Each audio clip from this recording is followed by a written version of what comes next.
बहुत स्वागत है आपका द प्रिंट लाइंस में। मैं हूं अभिनेंद्र।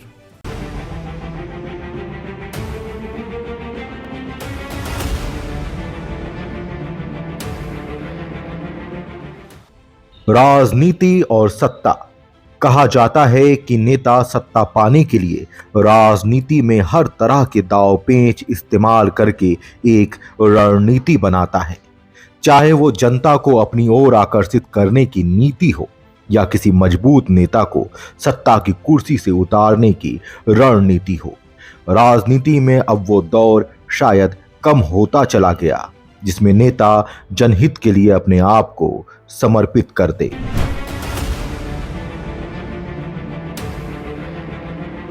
दिल्ली के मुख्यमंत्री अरविंद केजरीवाल को ईडी ने गिरफ्तार कर लिया। वो मुख्यमंत्री रहते हुए जेल में जाने वाले पहले मुख्यमंत्री हैं। अन्ना आंदोलन से जनता को हक दिलाने की लड़ाई लड़ते लड़ते देश की राजनीति बदलने के लिए राजनीति का सहारा लिया और जनता ने उनका साथ भी दिया। दिल्ली की सियासत में बड़ा उफान गुरुवार को देखने को मिला। शाम ढलते ही मुख्यमंत्री निवास पर ईडी की टीम पहुंच गई और मुख्यमंत्री अरविंद केजरीवाल से शराब नीति मामले में पूछताछ शुरू कर दी। रात होते ही उन्हें गिरफ्तार कर लिया गया। केजरीवाल की गिरफ्तारी के बाद आप आज देश भर में प्रदर्शन करने वाली है। ईडी केजरीवाल को पीएमएलए कोर्ट में पेश करेगी। शराब नीति घोटाले में अरविंद केजरीवाल बहानेबाजी कर रहे थे और जिस तरह की राजनीतिक नौटंकी वो कर रहे थे, आज उसका पटाक्षेप हो गया। झूठ और लूट की सरकार जिसका पाप का घड़ा भर चुका था, आज अंततः सत्य की जीत हुई। और मेरा ये मानना है कि पूरे युवा वर्ग को शराब के नशे में धकेलने की जो साजिश अरविंद केजरीवाल और उनकी सरकार ने रची थी, उसका परिणाम ये होना ही था। सत्य की जीत होनी थी और अरविंद केजरीवाल को उनके पापों की सजा मिलनी ही थी। अरविंद केजरीवाल जी के मामले में अंततः वही हुआ जो अपराध और भ्रष्टाचार के मामले में होता है। भ्रष्टाचारी अपराधी चाहे कितनी भी चालाकियां कर ले, वो कानून के शिकंजे में आता ही आता है।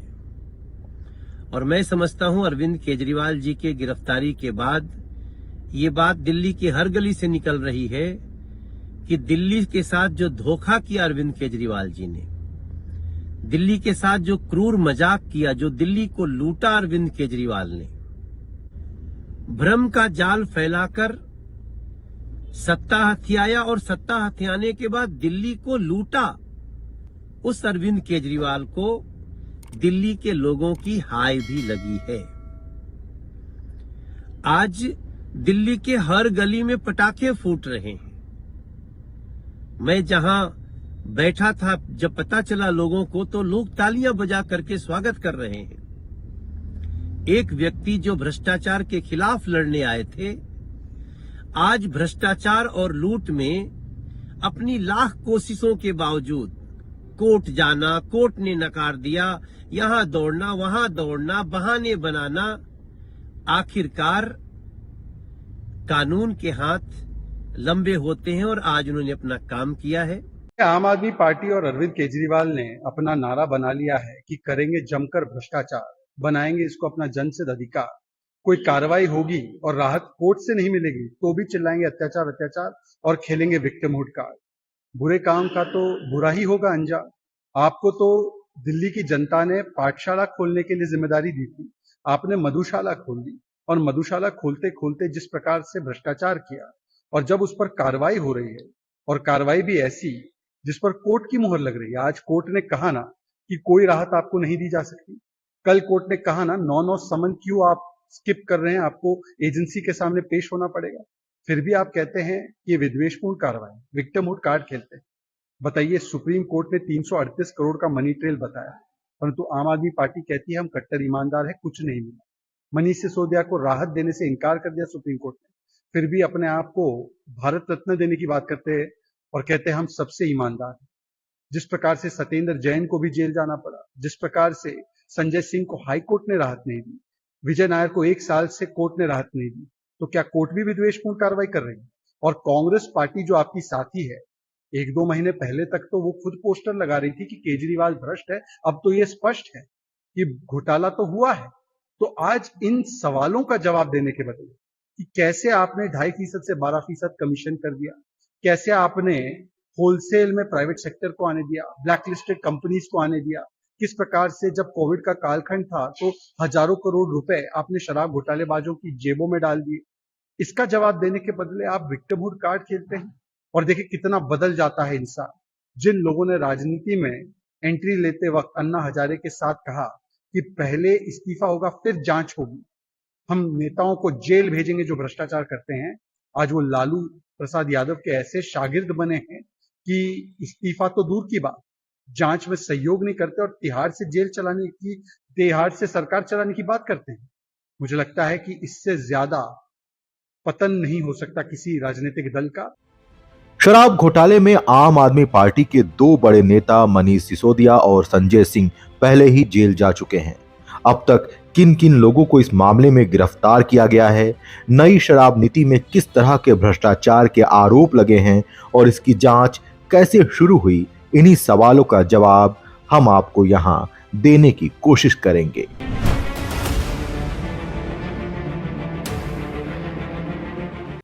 नवंबर 2021 दिल्ली सरकार ने राज्य में नई शराब नीति लागू की।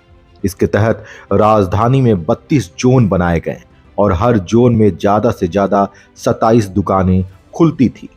इस तरह से कुल मिलाकर 849 दुकानें खुलनी थी। नई शराब नीति में दिल्ली की सभी शराब की दुकानों को प्राइवेट कर दिया गया।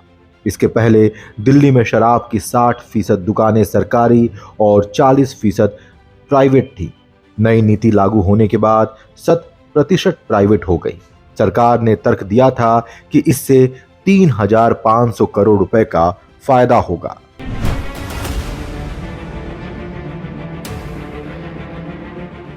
जुलाई 2022 में दिल्ली की तत्कालीन मुख्य सचिव ने आबकारी नीति में अनियमितता होने के संबंध में एक रिपोर्ट उपराज्यपाल को सौंपी थी। इसमें नीति में गड़बड़ी होने के साथ ही तत्कालीन उप मुख्यमंत्री मनीष सिसोदिया पर शराब कारोबारियों को अनुचित लाभ पहुंचाने का आरोप लगाया गया था। इस रिपोर्ट के आधार पर उपराज्यपाल ने नई आबकारी नीति 2021-22 के लागू होने के नियमों के उल्लंघन और प्रक्रियात्मक खामियों का हवाला देकर 22 जुलाई 2022 को सीबीआई जांच की सिफारिश की थी। इस पर सीबीआई ने सिसोदिया समेत 15 के खिलाफ एफआईआर दर्ज की थी। इस आधार पर ईडी ने मनी लॉन्ड्रिंग का मामला दर्ज किया था। ये पहली बार हुआ है कि एक सिटिंग चीफ मिनिस्टर को केंद्र सरकार द्वारा गिरफ्तार किया गया है। ये भारत के लोकतंत्र के इतिहास में पहली बार हुआ है कि लोकसभा के चुनाव की घोषणा के बाद एक नेशनल पार्टी के नेशनल कन्वीनर को गिरफ्तार किया गया है। ये बिल्कुल साफ है कि अरविंद केजरीवाल जी की गिरफ्तारी भारतीय जनता पार्टी की एक राजनीतिक साजिश है। ईडी का उपयोग करके एक विपक्षी दल के राष्ट्रीय नेता को गिरफ्तार करना, एक ऐसे केस में जिसमें 2 साल की इन्वेस्टिगेशन के बाद भी 1 रुपए की भी recovery of proceeds of crime नहीं हुई है। एक ऐसे केस में गिरफ्तार करना जहां पर आज तक ईडी कोर्ट्स के सामने कोई भी सबूत नहीं रख पाई है, सिर्फ और सिर्फ ये दिखाता है कि ये भारतीय जनता पार्टी का डर है, ये प्रधानमंत्री नरेंद्र मोदी जी का डर है।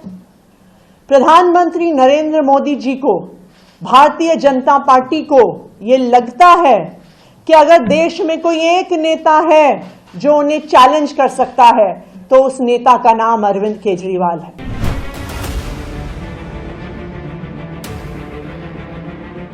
सीबीआई और ईडी का आरोप है कि आबकारी नीति को संशोधित करते समय नियमों की अनदेखी की गई और लाइसेंस धारकों को अनुचित लाभ दिया गया। इसमें लाइसेंस शुल्क माफ या कम किया गया। इस नीति से सरकारी खजाने को 144.36 करोड़ रुपए का नुकसान हुआ। मामले में जांच की सिफारिश करने के बाद 30 जुलाई 2022 को दिल्ली सरकार ने नई आबकारी नीति को वापस लेते हुए पुरानी व्यवस्था बहाल कर दी थी।